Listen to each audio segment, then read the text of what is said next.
By popular demand and coincidence, we are going to kick off the week on the podcast daily by talking about Ohio State's special teams. That's Bill Landis and Jeremy Birmingham. I am Austin Ward, and major breaking news via the transfer portal.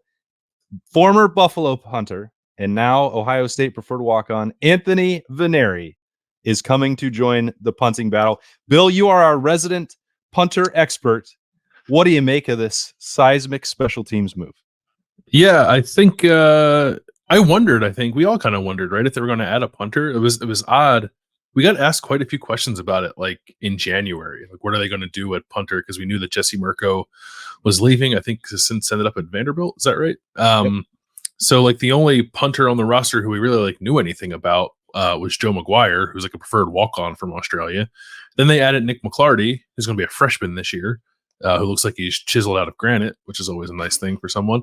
So I just kind of figured that he was going to be the punter. And then they go out and add my man from Buffalo. So we got some punter competition this summer, which I think can only be a good thing because you want to be able to bring out the best in your punters. And this seems like it could do that. So I'm excited about it. I know that we're going to make fun of this idea, but it's actually makes a lot of sense for Ohio State. I mean, you don't want to count on having a freshman punter. Like, is Nick McClarty is 6'7" and 250 pounds, and sure, he looks like the guy who you're going to want to be first off the bus and punting the bus in some instances.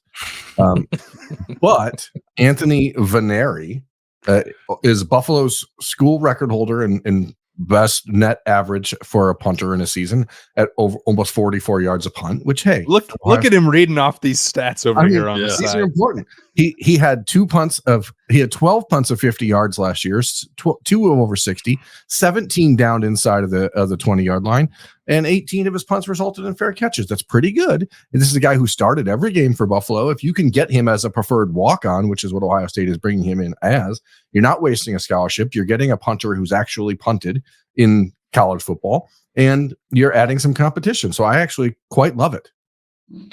I should know the answer to this, Berm. So I'm going to ask you. The 3 punters, McGuire, McClarty, and now Veneri. McClarty's the only one who's on scholarship, right? As far as I am aware, that is correct. That is correct. That's correct, Bill. Right.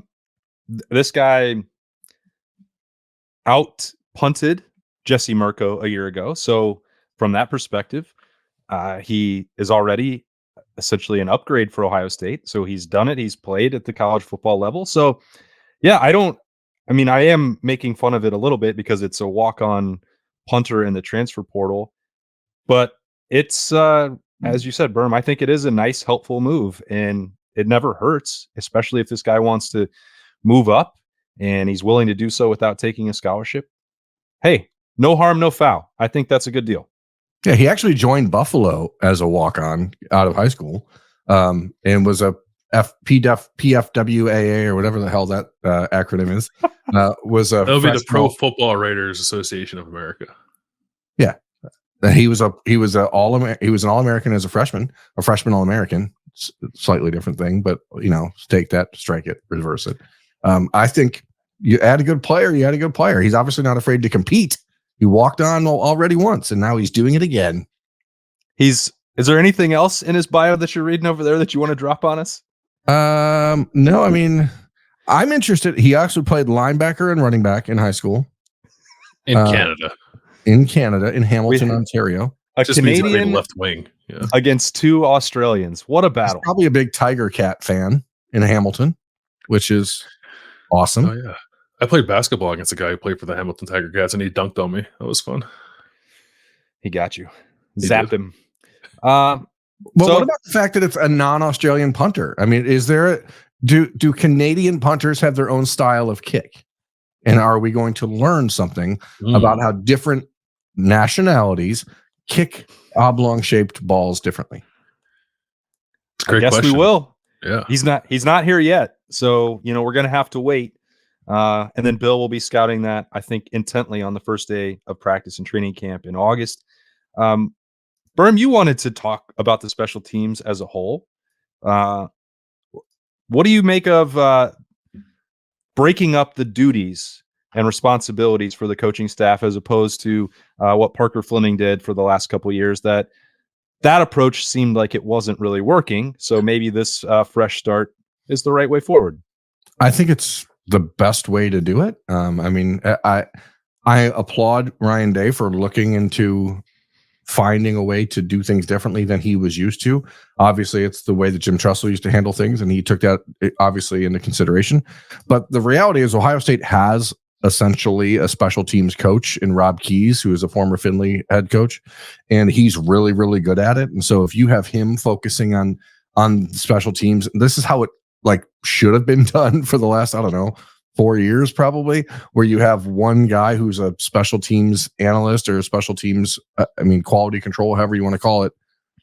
And then you break up the positions, the returners, the gunners, that sort of stuff in the position groups as they currently exist. So those coaches take a little more responsibility. Those players get a little bit more, you take a little bit more pride in your work when you're part of a group like that, instead of just being thrown out there and saying, go chase the ball.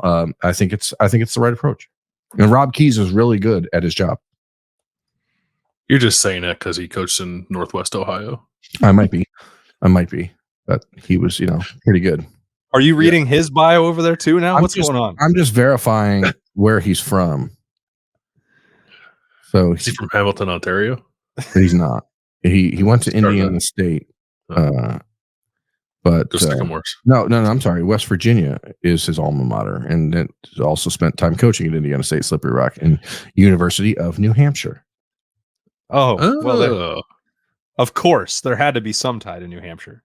Yeah, we respect anybody who coached in the PSAC. So if he was at Slippery Rock, he's good people. I think it makes sense too. I'm with Berm.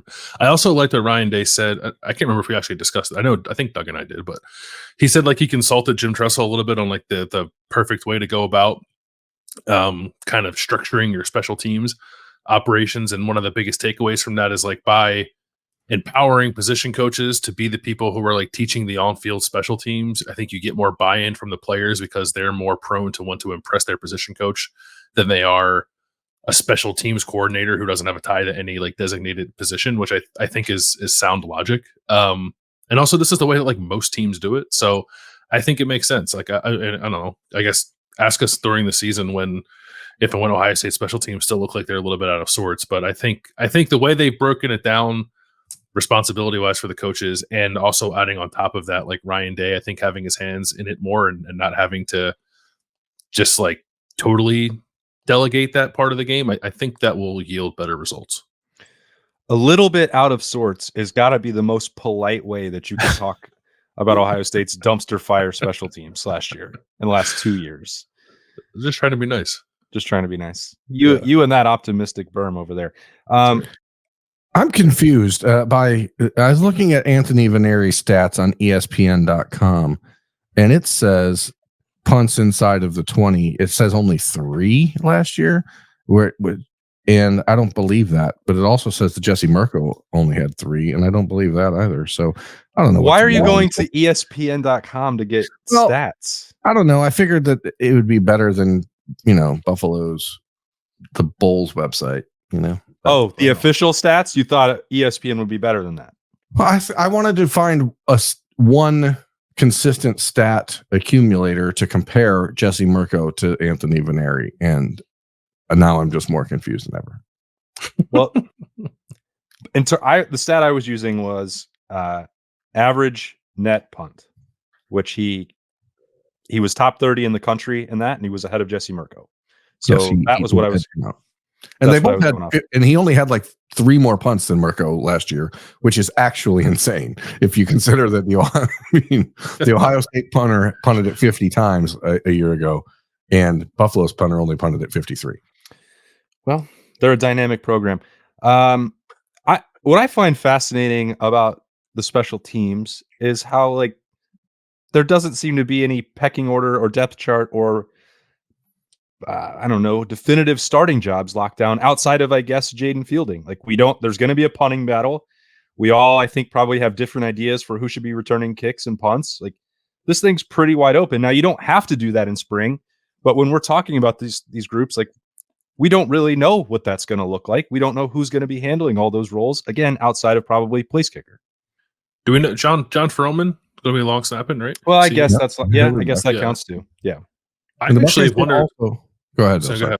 No, please continue. No, I insist. No, you. Boy, this is a great show. I mean, The Buckeyes did add another preferred walk-on over the weekend, who's like a return specialist guy in Sean Lodge, another Ohio guy. So, or not another Ohio guy, but a guy from Ohio. He's from Presbyterian College. Bill, what do you know about Presbyterian? What's their nickname? I went to Catholic school. What I don't the know hell is going on with this show? Presbyterian College. Is Presbyterian College, is that the old Houston Baptist, or is this a different school? Because Houston Baptist changed its name to something similar. I don't know, but he's from Akron, Ohio. I mean, What are we doing? Presbyterian College is a private Presbyterian liberal arts college in Clinton, South Carolina. oh, so It's got a that's not- 68% graduation rate, according That's to not in Google. Texas. Not in Texas. No. Ohio State averaged 4.4 yards a punt return last year. Is that good? No. Oh, Houston Baptist changed its name to Houston Christian because they want it to be more inclusive, I guess. It's a different sex. That's So, what the CT. so anyway, we don't know who's going to do these jobs. You know, but what's funny though, a year ago, so you had Jaden Fielding, and he was coming as a preferred walk-on, ends up being the starting kicker on kickoffs 2 years ago as a freshman. Then they bring in another preferred walk-on last year from Akron or Kent State to compete against him. He still wins the job. I don't think he's on scholarship yet. Like it's still, and they're still trying to figure out who's the kicker. Well, they were interested in the kid from Miami too, right? Graham Nicholson, who went to Alabama, who was the Lou Groza Award winner last year. So that actually, that's another thing we've gotten like a couple questions about. It's like, what about kicker? Like, are they going to add a kicker to the special teams operation? Because I guess there's a mixed bag on Jaden Fielding, which I don't really know how you can have hard opinions on Jaden Fielding one way or the other, I suppose. But I guess in the world where Ohio State is like trying to maximize everything, like I guess it's a little strange they didn't go out and like get a more experienced or efficient kicker to lead their special teams operation. Yeah, and they tried. I think that Graham Nicholson was pretty much so. I think he had planned on going to Alabama from the minute he entered the transfer portal. From what I understand, the Buckeyes did try to have a conversation, but the decision had pretty much already been made. I wonder how much a good kicker costs in the transfer portal.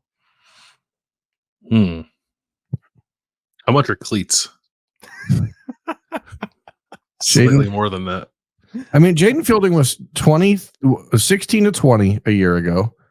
Herm is spending this entire show just looking up stats and reading players' bios. Again, Ohio State having 20 field goal attempts in a season and 50 punts. Like last year, the more you think about last year, it really does feel like it was just a weird ass year, man. Like an anomaly. That is the answer to all of this. Is like Ohio State needs to be kicking less. I don't really care who's doing it. They just need to do it far less than they did last year. Well, they might be returning a lot more punts with the way that defense is going to be lined up. So who should do it? Not Caleb Downs, Berm. Who is Caleb Downs? Caleb Downs is going to be Ohio State's punt returner, and if it's not him, then it should be Brandon Ennis. But it's going to be Caleb Downs. Do you just want that, or do you actually believe that he will get that job? I actually think he will get that job, and I want it also. Bill, do you think that's reality? I do not think they're going to put him back there. No. I kind of want to see him do it too. I also want to see him play offense because I'm selfish and he's good at football, but you got to protect him, right? He's a really important piece of your defense. And it goes back to the conversation we have every offseason about special teams returners. Is like, you shouldn't have to expose really important playmakers to do it when you recruit the way that Ohio State does. So, and it's not to say that like Brandon Ennis is not or will not be an important playmaker for him, but I think we know that he's like kind of still on the rise and maybe won't have a huge role with the receivers this year. Like I think clearly a secondary role with the receivers this year. So why not amplify that a little bit with some special teams work? Like, I think that's the kind of guy that Ohio State more often than not needs to be putting in there. And we saw them dabble a little bit with that last year with Carnell Tate, right, with kickoff returns, but not a whole lot. So I would like to see somebody like that return punts. And if I'm making that short list, I'd probably start with Brandon Ennis too. But why are we afraid to put Caleb Downs back there? Nick Saban wasn't afraid to put Caleb Downs back there.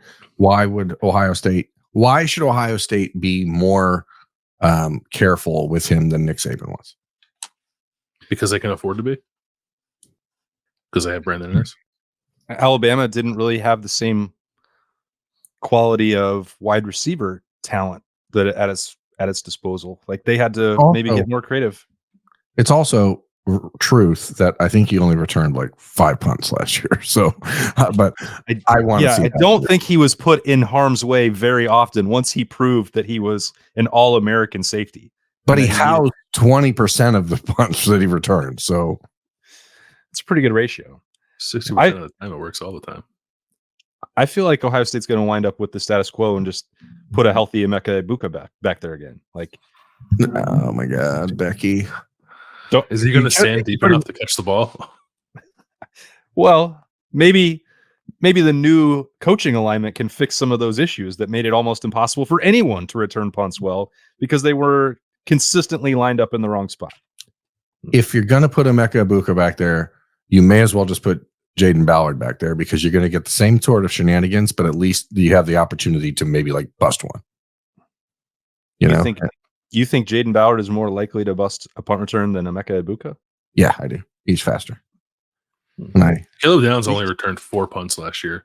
But to Berm's point about playing important players, Kool-Aid McKinstry led Alabama with 14 punt returns last year. He was pretty good.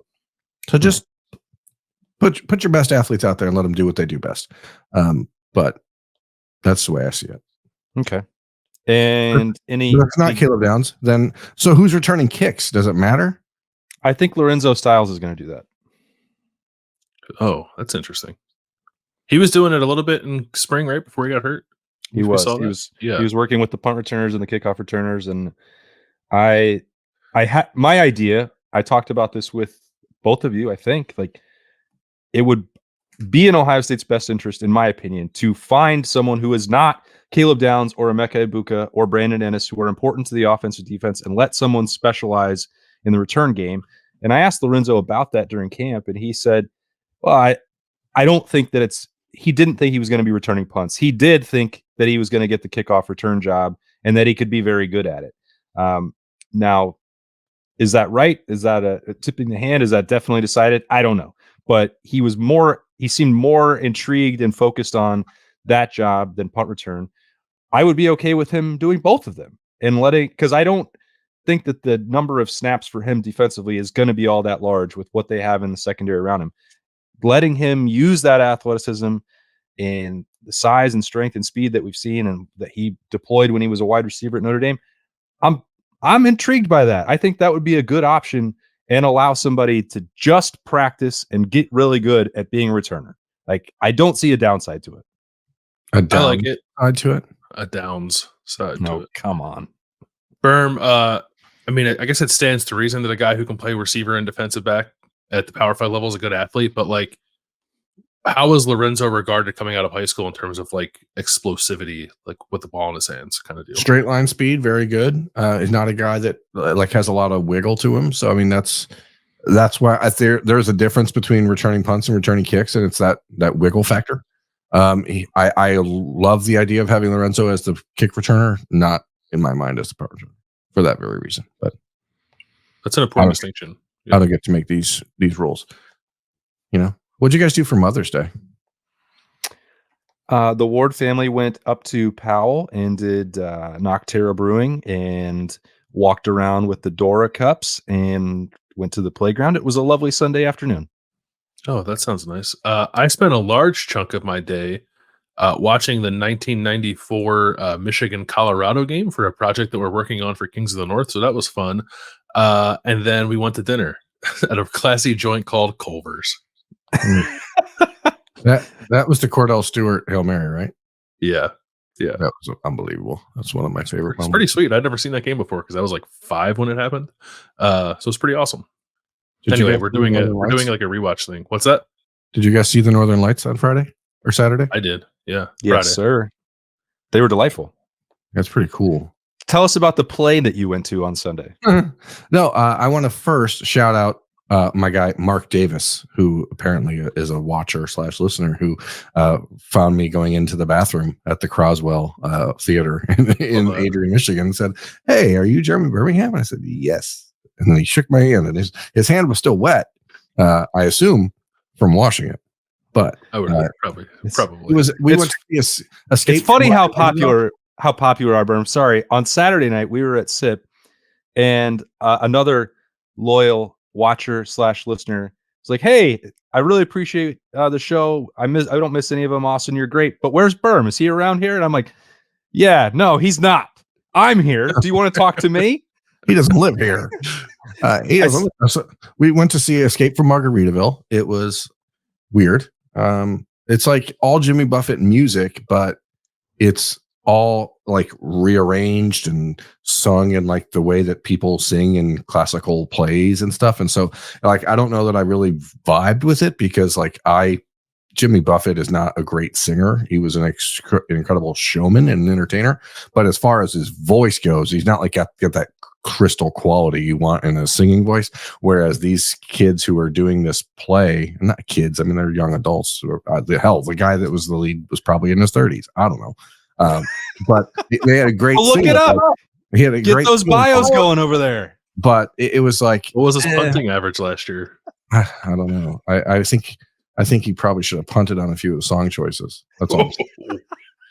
Because it was like his voice was too good to sing Jimmy Buffett music. You know what I mean? Like Jimmy Buffett music. The thing about Jimmy Buffett, have fun sleeping on the couch tonight, bud. The thing about Jimmy Buffett music is that his voice isn't very good, but the songs are entertaining. And every time you would see Jimmy Buffett in concert, the songs sound like they're sung differently because he's not it was always about the show and not about the song. So, but it was entertaining. It was good. It lasted a long time. It was like a 3-hour long show. And I was like, geez, Pete, this is way too long. And I felt like they probably should have acknowledged that, RIP, Jimmy's passed on. And like, I would have, made a comment about that, but I guess it's not my show. This guy's dead. All right. Here's your cheeseburger in paradise. Yeah. What's your guys' favorite Jimmy Buffett song? Volcano. It's a great song. I don't have a favorite Jimmy Buffett song. I only know 3. Yeah, I don't listen to Jimmy Buffett, so came to the wrong place for that one. Hey, remember when Berm said that Friday's mailbag was going to be the weirdest one of all time? How about a normal Monday edition of the Podcast Daily? I'm sorry, this was not our best show. This May is going to be rough, and we still got 3 weeks left of May, so we got to figure something out. We need topics to be presented to us by watchers. Do you think so? Should we crowdsource topics for the show? Well, of course we should, and they should hit us up on subtext, and that number is always scrolling below me on the screen. But I thought maybe we would get through this episode and it would be okay, but I was way wrong about that. Talking about special teams didn't work. I disagree. I think any show where you can start talking about punting and ending with what's your favorite Jimmy Buffett song is a good episode. Okay, well, good. If I could reach one person today, looked at 40, just to be clear. Got you down. So yeah, thanks for joining us, and we'll be back again on Tuesday for the Podcast Daily, and maybe it'll be better, maybe it won't. I don't know. It'd be hard to imagine something worse than talking about walk-on punters, but we'll see. It is May, and then we'll be in Roosters later on today, Monday as well, for the live show. So don't miss that either. I bet that gets weird too, but we'll find out later on, and we'll talk to y'all later. For Bill Landis and Jeremy Birmingham, I'm Austin Ward. See ya.